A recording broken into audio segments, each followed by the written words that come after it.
بۆچی نزیکترین دۆستی پارتی لە بەغدا پشتی لە حکوومەتی هەرێم کرد؟ ئایا لە بەغدا زەنگێکی دیکە بۆ هەرێم لێدرا؟ پارتی خەریکی یاشکردنەوەی نیارە سەرسەختەکانی بوو کەچی خەریکە دۆستەکانی بەغداشی لە کیس دەچن.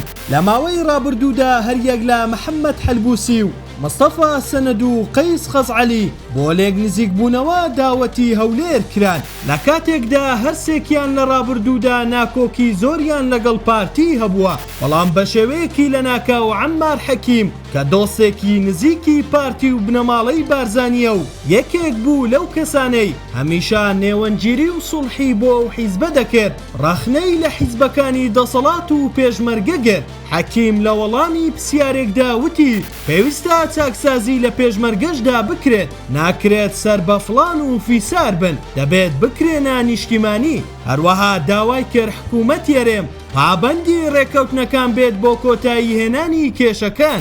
ئەم زمانەی گفتوگۆ بەرامبەر حکوومەتی هەرێم و پارتی گۆڕانکاریەکی پێوە دیارە، بە تایبەت لەم خولەدا کە وەزارەتی دارایی لای حیزبەکەی عەمار حەکیمە بە پێی ناوەندی شیکاریستاندەر. عەمار حەکیم دەیەوێ وەک سەرکردەیەکی عێراقی فشار لەسەر حکوومەتی هەرێم زیاتر بکات بۆ ڕاکێشانی سۆزی جەماوەری شیعە، وای پیشان بدات کە وەک چۆن هەوڵی بە نیشتیمانکردنی حەشد دەدەن هەمان شتیش بەرامبەر پێشمەرگە دەکەن. ڕەنگە لە قۆناغی داهاتوودا لەسەر بابەتی ڕێکەوتنەکان و نەوت حەکیم و وەزیرەکەی کە وەزیری داراییە قسەی زیاتر بکەن و فشاری میدیایی زیاتر دروست بکەن، بە تایبەت بەهۆی پەرتەوازەی پارتی و یەکێتی و پێگنەهێنانی حکوومەت. هەرێمی کوردستان لە دوای 2003ەوە لا لاواسرین قۆناغی خۆیدایە. تۆ پێ دوایە بۆ پاراستنی قەوارەی هەرێم پێویستە چی بکرێت؟